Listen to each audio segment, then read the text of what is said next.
Bonjour tout le monde. Dans cette séance, on va aborder le chapitre 4. Donc, ça porte sur la continuité et la dérivabilité d'une fonction. Donc, je rappelle que pas mal de notions, comme vous allez voir dans ce chapitre, donc vous les avez déjà rencontrées au terminal. Voilà, donc je commence par donner un aperçu donc sur ce cours-là. Voilà, donc on commence par définir donc, la, la continuité d'une fonction. On verra un certain nombre de théorèmes intéressants, en particulier donc, le théorème des valeurs intermédiaires et puis donc, le théorème de Weierstrass. Voilà, que vous avez ici, le théorème de Weierstrass. Voilà, donc, et puis on abordera donc la notion de dérivabilité d'une fonction. Donc, on définira donc, c'est quoi la dérivée d'une fonction.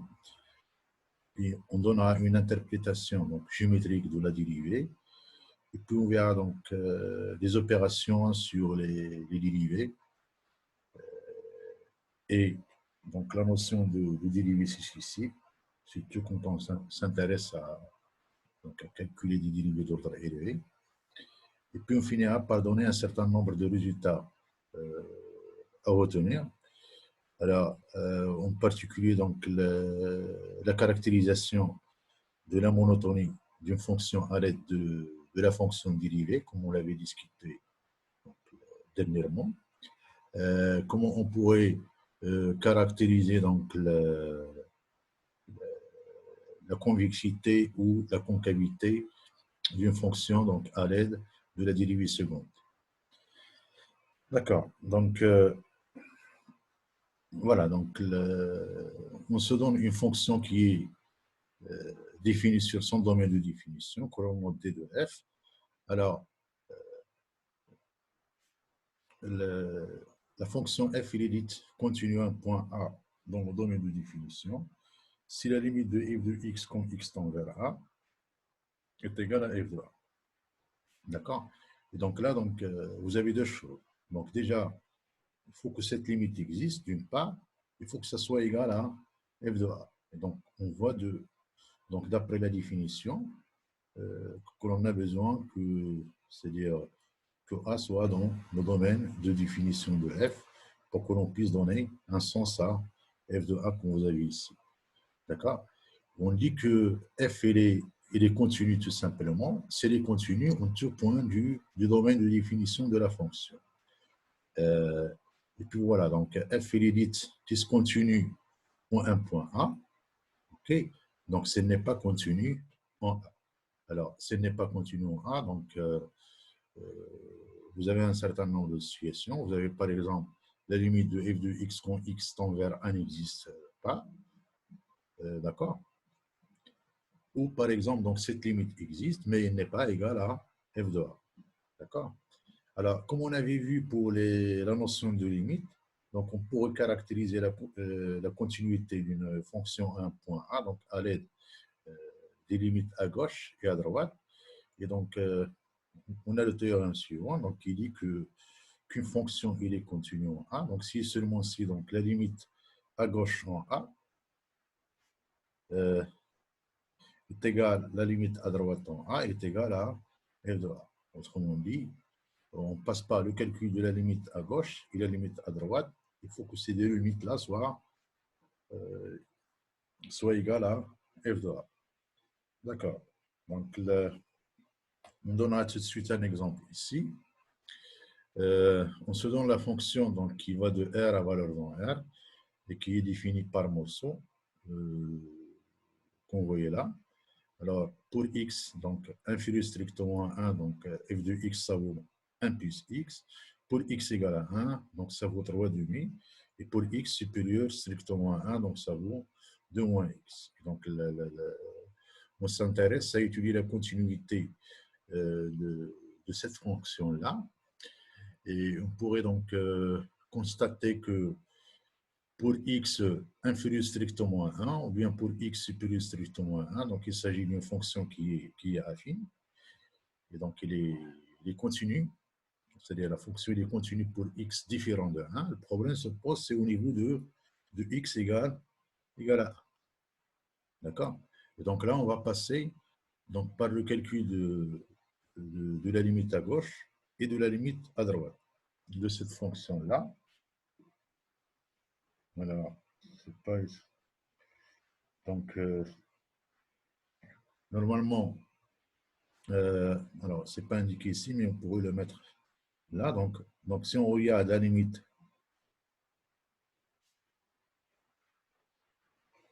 de f de x, donc quand x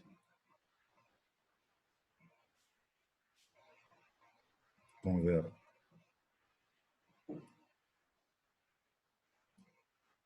1 plus, égal. Alors, quand x tend vers 1 plus, ça veut dire que x il est supérieur strictement à 1.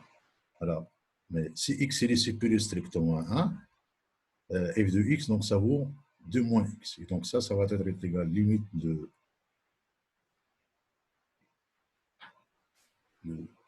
2 moins x.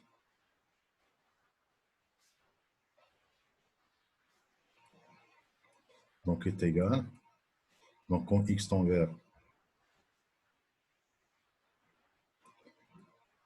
1 plus, donc est égal, bien sûr. Donc c'est facile de calculer cette limite, donc ça vaut 1. D'accord? Alors, maintenant, donc, de la même façon, donc, on calcule la limite à gauche. Alors, la limite à gauche, ça veut dire la limite quand x tend vers 1 moins. Et donc là, le x, il est supérieur strictement à 1. Et donc, il suffit juste de calculer la limite de 1 sur x, 1 plus x plutôt. Donc, c'est quand x tend vers 1. Et donc, on voit que quand x tend vers 1, la limite de 1 plus x, c'est 2. Et donc, il s'ensuit que la limite de f de x,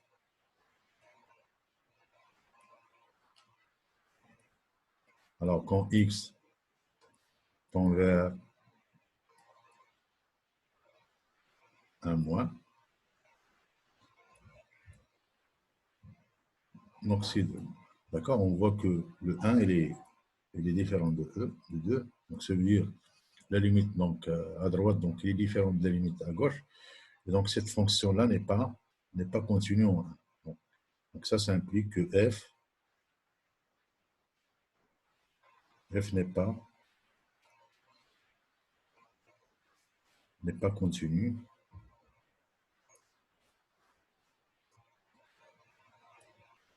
donc c'est pas continu en 1.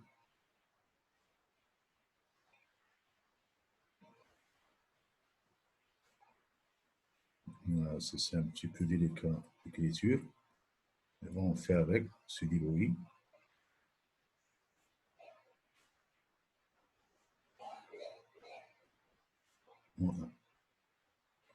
Voilà. Alors, le deuxième exemple, donc, il est traité ici. Donc, il s'agit de cette fonction-là, la fonction g, donc, qui est définie de R vers R. Alors, g de x, donc ça vaut x si x est inférieur ou égal à 1. Et ça vaut x, 2 moins x si x est supérieur strictement à 1. Alors, comme on a fait ici, donc la limite quand x tend vers 1 moins, ça veut dire, donc c'est la limite à gauche, et donc x, elle est inférieur strictement à 1. Et donc g de x, donc ça vaut x, et donc cette limite-là, ça vaut 1. Alors, maintenant, donc la limite de g de x quand x tend vers 1 plus, et donc là, x, elle est supérieur strictement à 1, et donc g de x, ça vaut 2 moins x, et donc cette limite, ça veut dire la limite de 2 moins x quand x tend vers 1, donc c'est 1. On voit que dans les deux cas, donc la limite à gauche est égale à la limite à droite est égale à 1, mais d'après donc la définition de g, donc g de 1, donc on est dans ce cas-là, x inférieur ou égal à 1, et donc g de 1 est égal à 1. D'accord? Donc la limite à gauche est égale à la limite à droite est égale à g de 1. Et donc ça implique que la fonction g, elle est continue en 1. D'accord. Alors, ici, donc, on représente graphiquement les deux fonctions. Donc, la première fonction que vous avez là, donc, il est représenté à gauche. Et donc, je rappelle qu'il est discontinu en 1. Donc, ça, c'est le graphe de la fonction f. Et donc, à droite, vous avez le graphe de la fonction g. Et donc, on voit effectivement, donc, d'après le graphe, ou bien la courbe de f, cf, donc on a une discontinuité au niveau de ce point-là, qui correspond à x égale à 1. OK. Alors, ça, c'est 0. Alors, c'est petit. D'accord. Mais par contre, donc, pour cette fonction-là, alors, donc, on a la continuité en ce point. Et donc, vous pouvez remarquer que dans les deux cas, donc, il s'agit de fonctions qui sont soi-disant affines par morceau. D'accord. Voilà, maintenant, on va rappeler donc un théorème très intéressant. Donc, je crois que vous avez déjà rencontré au terminal. Donc, ça s'appelle le théorème de valeur intermédiaire. Alors, pour appliquer ce théorème-là, donc on a besoin d'une fonction f continue, donc sur un intervalle donné. OK. Et donc, si on se donne deux réels a et b, tel que a est inférieur strictement à b, alors, si on prend un y0, donc compris entre f de a et f de b, alors, on peut toujours trouver un c dans l'intervalle a b tel que y0 égale à f de c. D'accord. Donc, ça, c'est le théorème des valeurs intermédiaires. Et donc, le cas où vous avez, c'est-à-dire où vous avez une fonction qui est strictement monotone, comme indiqué ici, donc à ce moment-là, donc le C, il est unique. D'accord. Vous avez un cas particulier donc, qui permet c'est-à-dire voilà, de nous indiquer donc, si une fonction f donc, sur un intervalle donné AB admet une racine sur cet intervalle-là ou pas. Et donc, toujours, donc, on a besoin de la condition de continuité de la fonction f sur l'intervalle AB. On suppose que f de A fois f de B est inférieur strictement à 0. Alors, on peut toujours trouver un C dans l'intervalle AB tel que f de C est égal à 0.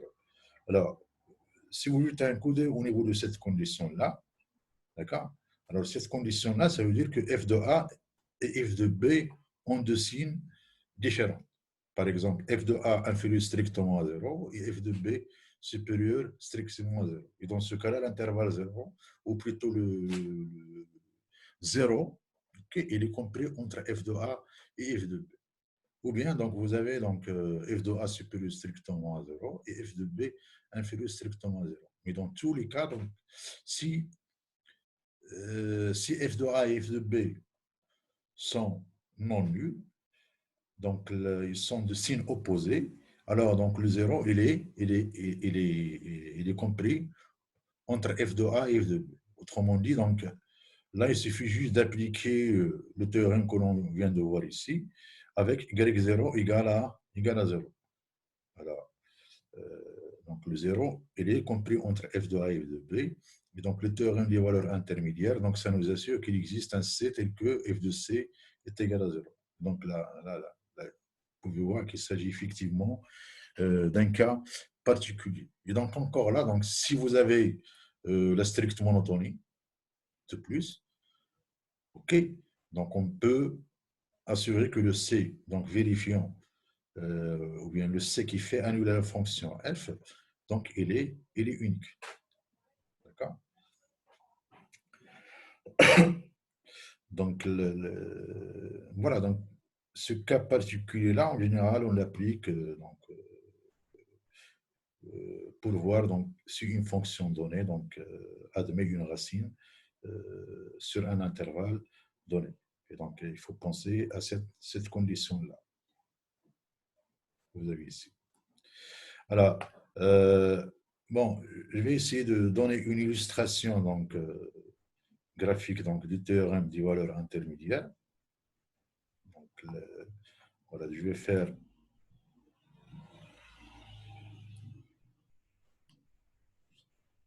Voilà.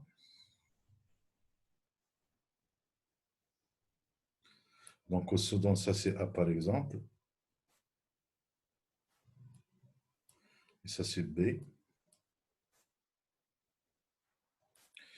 Et puis, donc, alors, F de A. Donc, ça, c'est F de A.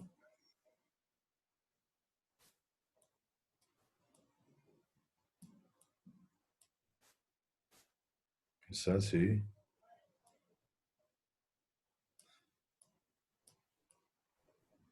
F de B. Voilà, donc, je fais comme ça, être retiré.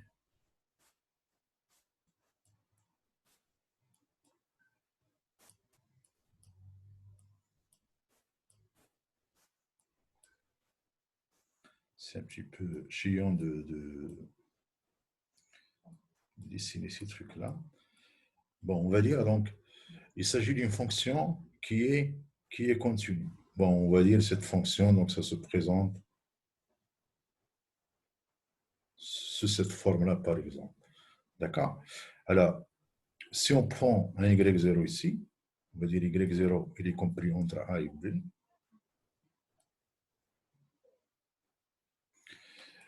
Et donc, vous voyez, donc, si on trace la droite d'équation y égale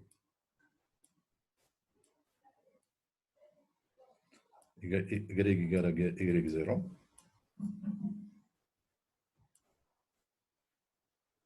d'accord? Vous voyez, donc, pour passer de ce point-là à ce point-là, on doit, vu que y0 il est compris en f de a et f de b, donc on doit traverser donc cette droite-là. Donc, le fait, le fait de dire donc qu'il faut traverser cette droite-là, ça veut dire que cette courbe-là, donc c'est la courbe de la fonction f et la droite d'équation y égale à y0, ils vont s'intersecter par exemple pour un point donné.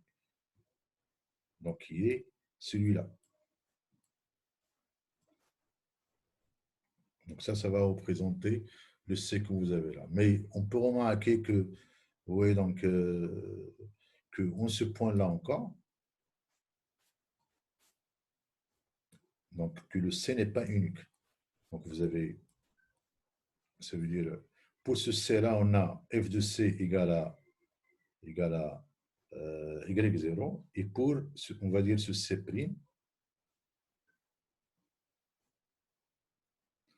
on a f de C' est égal à y0. Donc vous voyez qu'on n'a pas unicité. D'accord? Mais par contre, donc, alors je vais représenter une autre courbe. On va dire, bon, une courbe d'une fonction qui est strictement monotone. Je vais dire, par exemple, cette fonction-là. Alors, là, ça, c'est pas le bon truc, là. Attends, apparemment, si j'efface, ça va effacer tout, hein.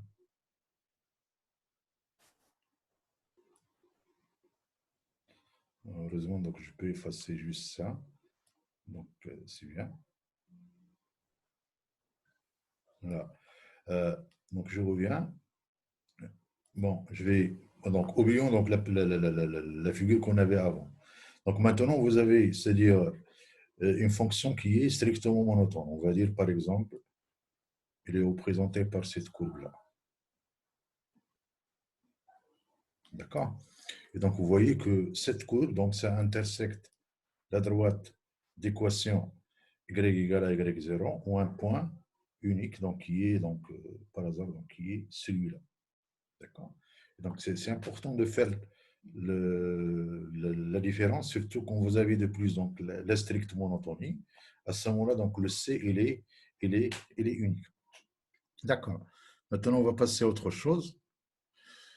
Donc, on va rappeler donc, le théorème de Weierstrass. Alors, ça suppose que vous avez une fonction qui est continue. mais sur un intervalle qui est fermé. D'accord? Donc l'intervalle AB, il est fermé. Avec A et B, ce sont des réels. Donc c'est un intervalle fermé et borné. D'accord? Donc si vous avez une fonction f qui est continue sur un intervalle fermé et borné, alors cette même fonction-là, elle est bornée sur cet intervalle. Alors, dire que f est borné donc, sur l'intervalle AB, ça veut dire qu'il existe une constante A, donc supérieure strictement à 0, telle que k soit x dans A, donc f, valeur absolue de f de x, donc c'est inférieur ou égal à A. Donc, c'est comme ça que l'on traduit le fait que la fonction f, elle est bornée. Et on a une chose de plus, c'est que donc la fonction f atteint ses bornes. Alors, quand on parle de borne ici, donc on parle de borne inférieure et supérieure. D'accord? Donc, la borne inférieure, donc, ça représente l'inf de f de x, donc avec x appartient à l'intervalle AB.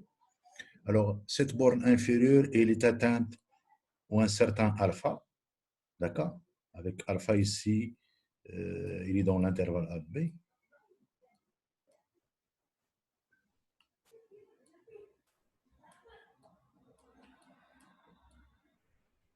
D'accord? Et pareil, donc pour la borne supérieure que vous avez là, donc il est atteinte en un réel bêta, qui est aussi dans l'intervalle 1b.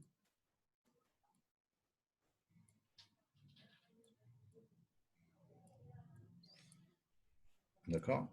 Donc je rappelle qu'on a besoin de la continuité, donc de la fonction, sur un intervalle fermé et borné. Donc A et B, ce sont des réels. Très bien. Donc, on pourrait maintenant passer à la notion de dérivée. Voilà. Donc, la notion de dérivée, donc ça se définit euh, à partir de la notion de limite. Et donc, on se donne déjà une fonction f définie sur un intervalle donc ouvert. Je rappelle, quand on s'intéresse à la limite, on travaille aussi donc, dans un intervalle ouvert. Alors, f il est dit dérivable ou un point A dans cet intervalle. Donc, si la limite de ce rapport, donc je rappelle que ce rapport, donc ça nous rappelle le taux de variation de cette fonction de f. Donc, si la limite de ce rapport-là, quand x tend vers A, donc est égale à un réel f' de A, qui est dans R. Donc, alors que cette limite-là existe et finie. Alors, le rapport que vous avez là, donc on pourrait l'écrire en termes de x ou bien en termes de h, en faisant le changement de variable, donc c'est-à-dire en prenant x égale à a plus h. Et donc, x tend vers a, ça veut dire h tend vers 0. D'accord? Et donc, f il est dit dérivable en 1a appartenant à l'intervalle i. Donc, si la limite de ce rapport-là, ou bien de celui-là, tend vers un certain réel que l'on note f'. Mais il faut que ce réel-là, bien entendu, soit fini. D'accord. Donc, on introduira également donc, ce qu'on appelle la dérivée à gauche et la dérivée à droite de la fonction f en a. Donc, par analogie donc, à la définition de la limite, donc là, il faut juste travailler avec ce rapport-là, bien celui-là. Donc, il faut que la limite quand x tend, par exemple, pour la limite à gauche, il faut que la limite quand x tend vers a, x inférieur strictement à a, ça veut dire que x inférieur strictement à a,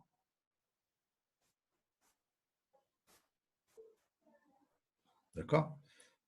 Il faut que cette limite-là donc, existe, et donc on le note f'j de a. D'accord? Donc, ça veut dire la dérivée à gauche de f en A. Donc, de façon similaire, donc, on définit la dérivée à droite de f en a. Alors, il est donné par la limite de ce rapport quand x tend vers a+. Donc là, le x, il faut que ça soit supérieur strictement à a. La limite de ce rapport-là, ou bien de celui-là quand h tend vers 0+, d'accord, il faut que ça soit égal à f' d de a. Bon, il est égal à un réel, ok, que l'on note f' d de a. Et vu que donc, c'est-à-dire, la limite, quand il existe, il est unique. Donc, on pourrait donc définir dans ce qu'on appelle la fonction dérivée, surtout quand on s'intéresse donc à la notion de dérivabilité, donc sur tous les points, par exemple, a qui appartient à l'intervalle. OK. Alors, la dérivabilité d'une fonction à un point A, donc on pourrait le caractériser donc à l'aide des dérivées à gauche et à droite. Et donc on a le théorème suivant donc, qui dit que f est dérivable. Donc si seulement si donc f admet une dérivée à gauche, que l'on note f' g de a, et une dérivée à droite, que l'on note f' d de a. Mais il faut aussi que ces deux dérivées à gauche et à droite, il faut que ça soit égaux. D'accord? Et donc, on pourrait donc caractériser donc, la dérivabilité d'une fonction a à l'aide des dérivées à gauche et à droite, comme on avait fait dans la notion de limite, ou bien dans la notion de continuité. Vous avez un résultat encore là, donc c'est un autre théorème, donc qui dit que si vous avez une fonction f qui est dérivable en a, alors f est continue. Autrement dit, donc la dérivabilité d'une fonction à un point donné, donc ça implique la continuité de cette même fonction en ce point. D'accord? Mais par contre, donc, f dérivable implique f continue. Mais la réciproque n'est pas vraie en général. Donc, si vous avez une fonction qui est continue, alors cette fonction n'est pas nécessairement dérivable. Il suffit de prendre l'exemple que vous avez là, donc la fonction valeur absolue de x. Donc, f de x égale à valeur absolue de x. Donc, on sait que cette fonction, elle est continue. Donc, je rappelle son graphe ici. Voilà. Alors, son graphe, ça fait comme ça.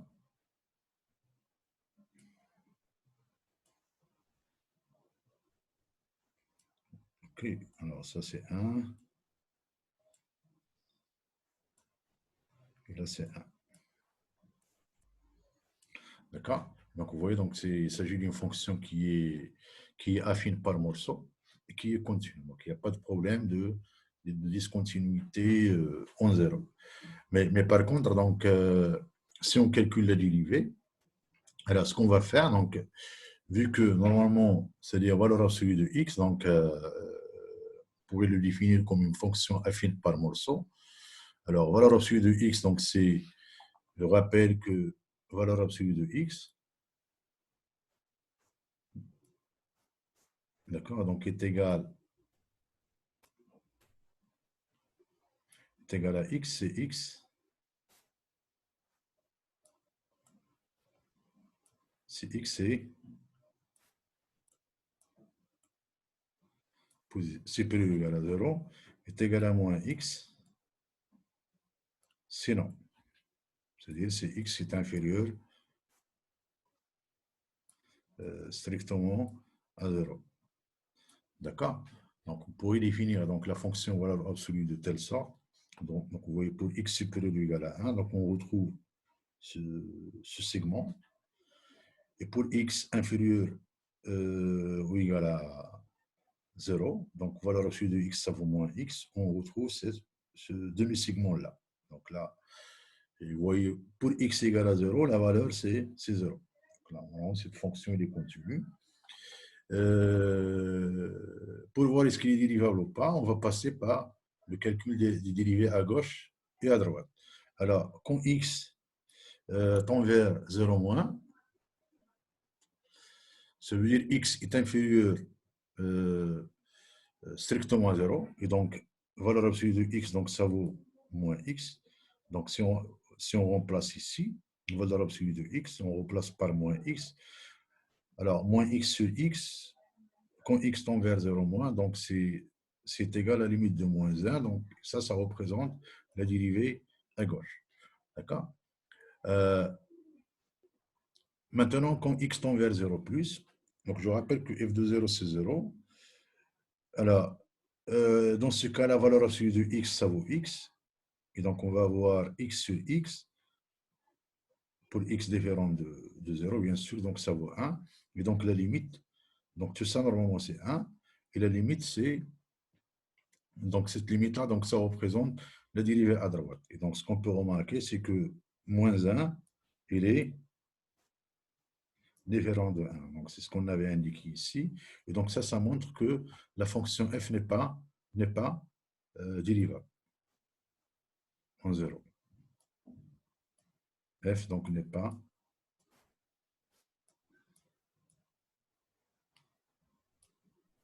dérivable en 0.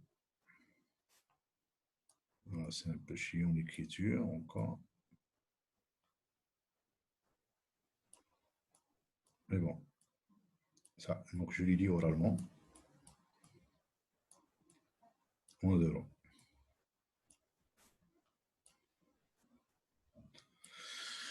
Très bien. Alors, maintenant, on va passer à l'interprétation géométrique de la dérivée. Donc, on se donne une fonction f, donc, qui est représentée par son graphe, bien sa courbe en bleu que vous avez ici. On se donne donc un point A. Voilà, donc son image, c'est f de A. Et puis, donc, un point X, son image, c'est f de X. Et puis, donc,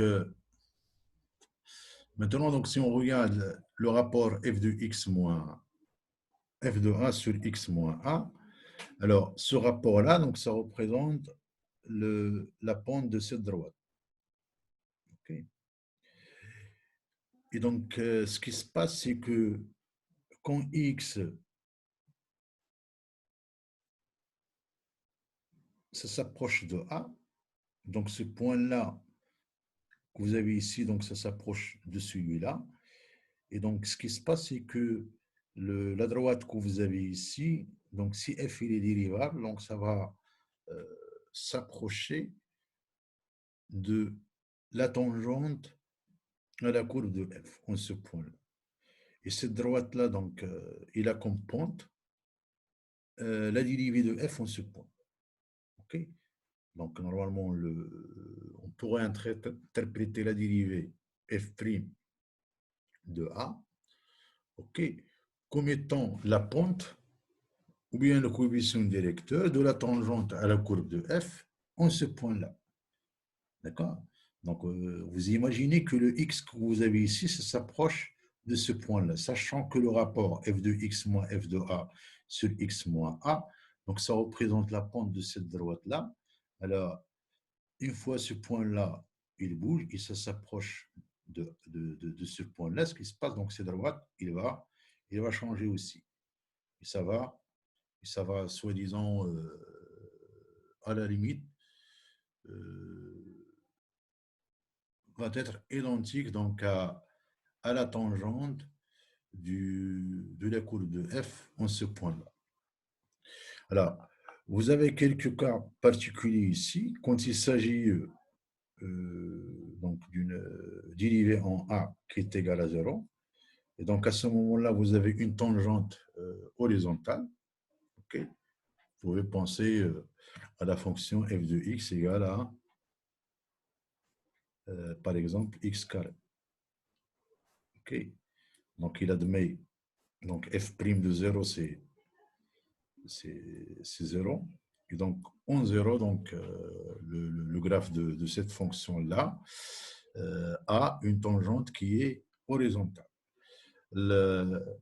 Vous pouvez avoir des situations, la limite du rapport f de x moins f de a sur x moins a, donc tend vers l'infini. Donc à ce moment-là, on a donc une tangente verticale, point A, f de A. Il suffit donc de penser par exemple à la fonction j de x égale à racine de x. Mais avec racine de x, donc on va s'intéresser ici, donc à la limite de j de x moins g de 0, ok? Donc, et a, donc c'est 0. Donc, mais là, on va s'intéresser seulement à la limite à droite.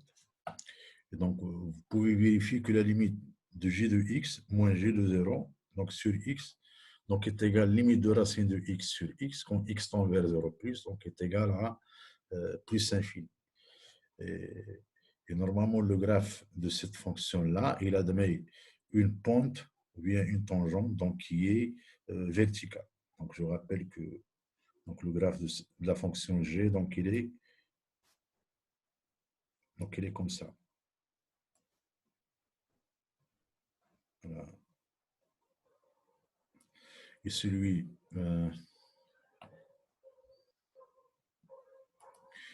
de la fonction f, donc ça c'est g, celui de la fonction f, donc, à peu près comme ça. D'accord?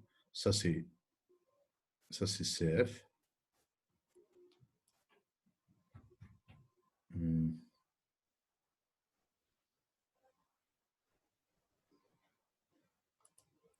Et ça c'est cg. D'accord? Donc là, pour CF, vous avez une pointe qui est une tangente qui est horizontale. Pour CG, donc vous avez une tangente verticale en 0. Très bien. Alors, on rappelle quelques opérations donc sur l'IV que vous connaissez, je suppose. Donc, si vous avez deux fonctions f et g qui sont dérivables en point A, alors donc la somme, donc f plus g comme fonction, il est dérivable en A. Et donc la dérivée de la somme n'est autre que donc la somme du dérivé. D'accord. Maintenant, donc si f il est dérivable en A, si vous multipliez f donc, par un scalaire alpha, ça va vous donner une fonction qui est dérivable en A. Et donc la dérivée de alpha f en A, alors donc, je dois mettre A ici.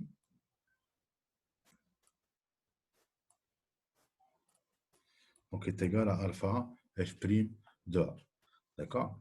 Et normalement, les deux propriétés donc, que vous avez là, ça permet de dire que l'opération de dérivation de fonction est une opération qui est linéaire. Alors, le cas du produit, donc si vous avez deux fonctions qui sont dérivables, f et g qui sont dérivables en A, alors le produit donc, est une fonction qui est dérivable en A. Et la dérivée du produit, donc il est donné par la règle que vous avez ici. Donc la dérivée de f fois g en A donc, est égale à la dérivée de f en A fois g de A plus la dérivée de f plus f fois la dérivée de g en A. D'accord? Vous voyez comme le produit est commutatif. Et ici, la somme, donc l'addition, il est aussi commutatif. Donc, vous pouvez interchanger les deux termes ici. D'accord? Alors, quant à la division, donc, suppose qu'on a deux fonctions f et g qui sont dérivables en A, mais telles que g de A est différent de 0, alors, donc, le rapport donc, f sur g, ici, il est dérivable, et il est donné par la formule que vous avez ici.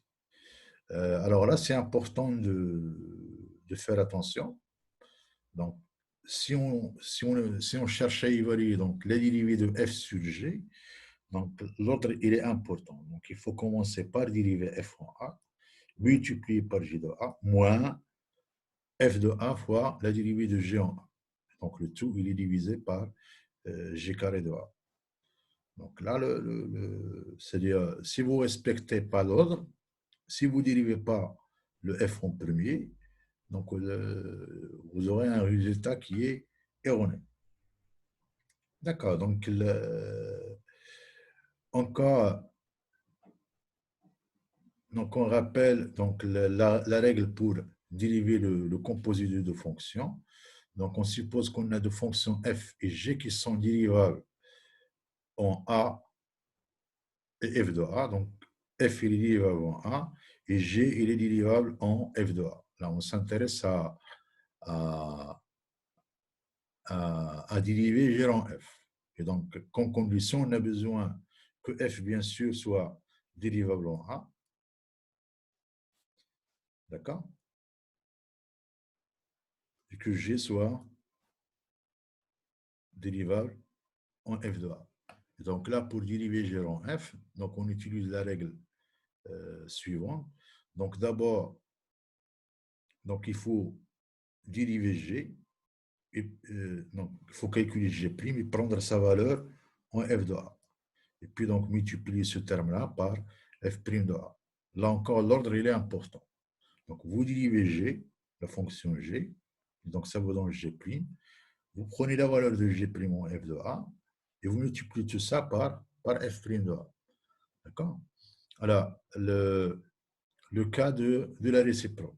Le cas de la fonction réciproque, ça suppose cette fois-ci que l'on a une fonction f qui va d'un intervalle i ouvert vers un intervalle j qui est bijectif. D'accord?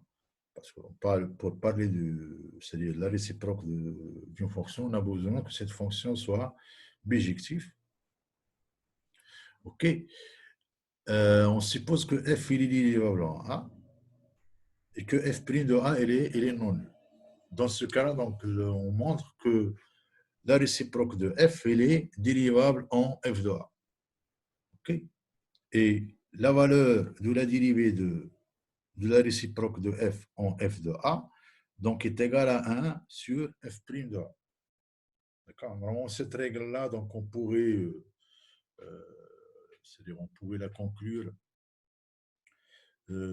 à partir de la règle du composé de deux fonctions-là, en écrivant que f-1 rend f de x